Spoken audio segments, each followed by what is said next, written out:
Nos dicen que dos resistencias de 50 y 80 ohmios, pues ponemos la primera resistencia, vale 50 ohmios, y la segunda resistencia 80 ohmios. Se conectan a una tensión, o sea, una tensión de 220 voltios. Entonces vamos a dibujar el circuito. Sería una resistencia, otra resistencia conectada a una batería. Vale, aquí tendríamos la resistencia R1 y la resistencia R2. Y en el apartado A nos preguntan cuánto valdría la resistencia total. Pues ¿qué es la resistencia total? Es coger este circuito y calcular otro circuito que sea más simple, que sea igual y más simple, pero que estas dos resistencias tengan una resistencia, pero que resista lo mismo que estas dos combinadas, ¿vale? Entonces combinar estas dos en una resistencia total. Pues como se están combinando en serie, la resistencia total se obtiene simplemente sumando las resistencias. R1 más R2. O sea, 50 más 80, que son 130 ohmios. Entonces, como si tuviésemos un circuito, lo mismo da tener un circuito con una resistencia de 50-80 y una batería de 220, que tener un circuito con una resistencia de 130 y una batería de 220. Y este circuito es más simple. En el apartado B nos dice que calculemos la intensidad que circula por la resistencia. Entonces, fijaos, al estar en serie, aquí la intensidad, cuando viene por aquí, no se separa. O sea que la misma intensidad circula por las dos resistencias. ¿Qué intensidad es la que está circulando? Esta intensidad de aquí, la intensidad total. ¿Vale? Entonces, la intensidad que circula por la primera es igual que la circula por la segunda y es igual que la intensidad total. ¿Vale? Pues vamos a calcular esa intensidad total. Pues aplicamos la ley de Ohm total, ¿vale? Decimos, como la ley de Ohm es que el voltaje es igual a intensidad por resistencia, ¿vale? Pues de aquí vamos a despejar intensidad. Pues le damos la vuelta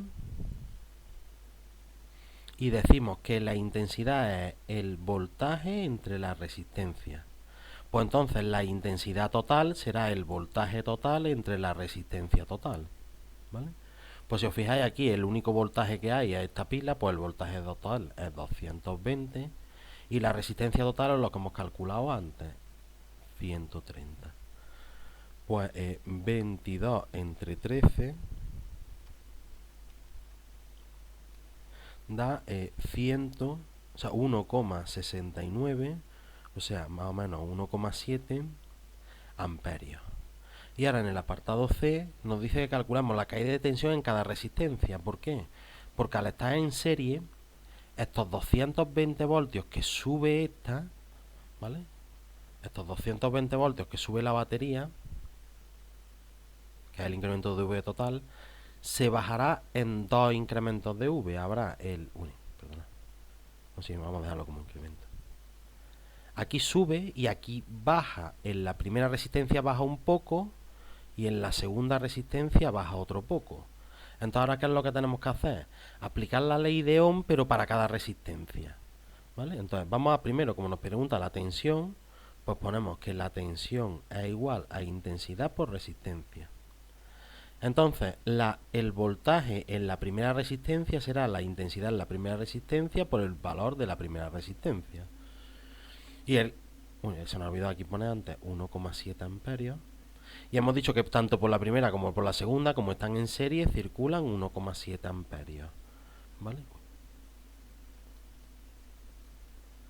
Multiplicado por la primera resistencia, que es 50, pues 1,7 por 50 da 85, ¿vale? Voltios. Y ahora el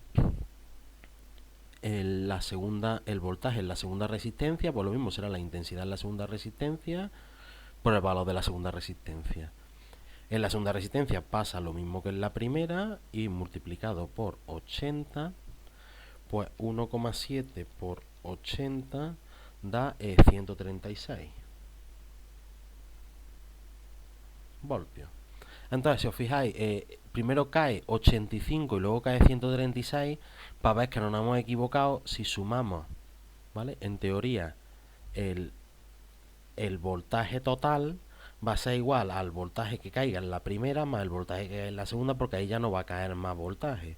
Entonces sería 85 más 136, bueno, 85 más 136, que da 221, ¿vale? Que es más o menos, esto es por los redondeos que no hemos cogido mucha precisión, es más o menos 220, ¿vale? Entonces no nos hemos equivocado y estos serían los voltajes por cada una.